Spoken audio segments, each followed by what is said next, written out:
ఉమ్మడి మెదక్ జిల్లాకు 3 జిల్లాలు 3 మెడికల్ కళాశాలలు రిజర్వాయర్లు 2 యూనివర్సిటీ తెచ్చింది.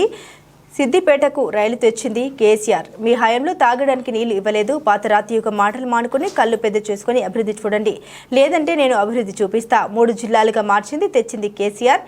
నిన్న కాక మొన్న వచ్చి జిల్లాలు తీసేస్తా అంటున్నారు రేవంత్. రాష్ట్ర ప్రజల డిమాండ్ను నెరవేర్చింది కేసీఆర్. లేకపోతే మీరు మీ అయ్య వచ్చి చేశారు అభివృద్ధి.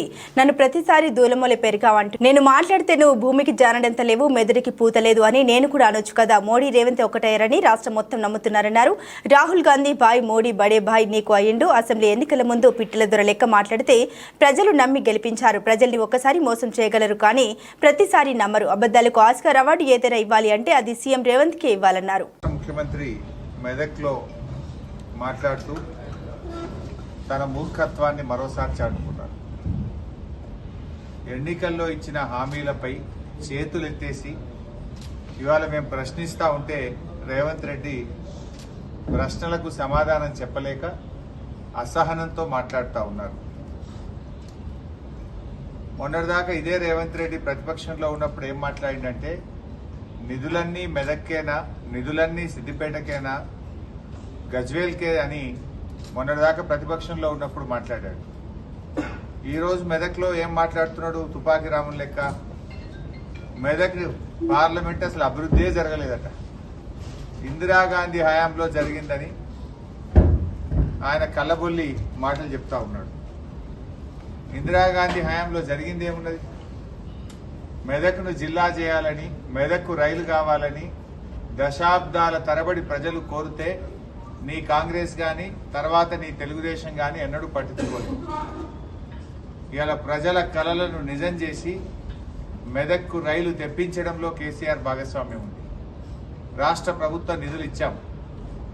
మెదక్, సంగారెడ్డి, సిద్దిపేట 3 జిల్లాలైనాయంటే అది కేసీఆర్ వల్ల జరిగింది. నీ కాంగ్రెస్ ఎన్నడూ కూడా పట్టించుకోలేదు. 40 ఏళ్ల పోరాటం మెదక్ జిల్లా కావాలని, సిద్దిపేట జిల్లా కావాలని, సంగారెడ్డి జిల్లా కావాలని ఈ ప్రజల ఆకాంక్షలు నిజం చేస్తూ ఇవాళ 3 జిల్లాలు చేసింది కేసీఆర్. 3 మెడికల్ కాలేజీలు ఇచ్చింది కేసీఆర్. ఈ కరువు జిల్లాకు త్రాగునీరు ఇచ్చింది, సాగునీరు ఇచ్చింది కేసీఆర్. మల్లన్న సాగర్, కొండపోచమ్మ సాగర్, రంగనాయక్ సాగర్ లాంటి రిజర్వాయర్లను కట్టి ఈ ప్రాంతాన్ని సస్యశ్యామలం చేసింది కేసీఆర్. 2 యూనివర్సిటీలను ఇచ్చింది కూడా ఈ ప్రాంతానికి కేసీఆర్. మెదక్లోని గణపురం ఆనకట్టను ఆధునీకరించింది కేసీఆర్. మంజీరా మీద గత ప్రభుత్వాలు ఒక్క చెక్ డ్యాం కూడా కట్టకపోతే నర్సాపూర్, మెదక్ నియోజకవర్గాలకు ఉపయోగపడే విధంగా హల్దీ, మంజీరాల మీద పదుల సంఖ్యలో చెక్ డ్యాములు కట్టి వేలాది ఎకరాలకు సాగునీరు అందించింది కేసీఆర్. నువ్వు రుణమాఫీ చేస్తా అంటే రైతుల్ని నమ్మే పరిస్థితే లేదు. ఇది నయా నాటకం. మోసాల పరంపర ఉన్నది, మోసాల చరిత్ర ఉన్నది నీకు. ఇలా బీసీల గురించి మాట్లాడతాడు. అసలు బీసీల గురించి మాట్లాడే నైతిక హక్కు ఎక్కడికి నీకు?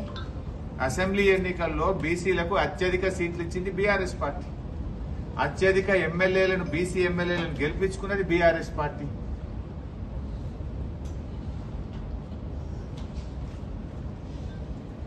నువ్వు ఇవాళ బీసీలకు మోసం చేసినావు, మాదిగలకు మోసం చేసినావు.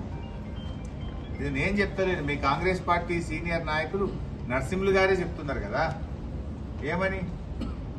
మాదిగలకు 3 సీట్లలో 1 సీట్ ఇవ్వలేదు, మాదిగలారా ఏకంగండి కాంగ్రెస్ పార్టీని ఓడించండి అని నీ కాంగ్రెస్ పార్టీ నాయకుడు మోత్కుపల్లి నరసింహులు గారే పిలుపునిస్తా ఉన్నాడు, నిరాహార దీక్ష చేస్తా ఉన్నాడు. నువ్వు రాష్ట్రంలో ఇవాళ లక్షలాది మంది మాదిగల ఆత్మ గౌరవాన్ని దెబ్బతీసినావు. మాదిగలకు తీరని ద్రోహం చేసినావు. నువ్వు కనీసం 1 సీటు కూడా ఇవ్వడానికి నీకు మనసు రాలేదా? బీసీలకు మోసం, మాదిగలకు మోసం. తప్పకుండా రేపు పార్లమెంట్ ఎన్నికల్లో రాష్ట్రంలోని బలహీన వర్గాలు, మాదిగలు, దళితులు అందరూ కూడా నీకు తగిన గుణపాఠం చెప్తారు. మైనార్టీలకు మోసం చేసినావు. మైనార్టీల ఓట్లు వేసుకొని గెలిచి కనీసం మైనార్టీలకు ఒక మంత్రి పదవి ఇచ్చినవాను. ఈ రాష్ట్ర చరిత్రలో మైనార్టీలు మంత్రివర్గంలో లేకుండా ఏర్పడిన మొట్టమొదటి కేబినెట్ రేవంత్ రెడ్డి గారి కేబినెట్. అంటే మైనార్టీలకు మోసం, మాదిగలకు మోసం, బలహీన వర్గాలకు మోసం, అన్ని వర్గాలను నువ్వు మోసం చేసినావు.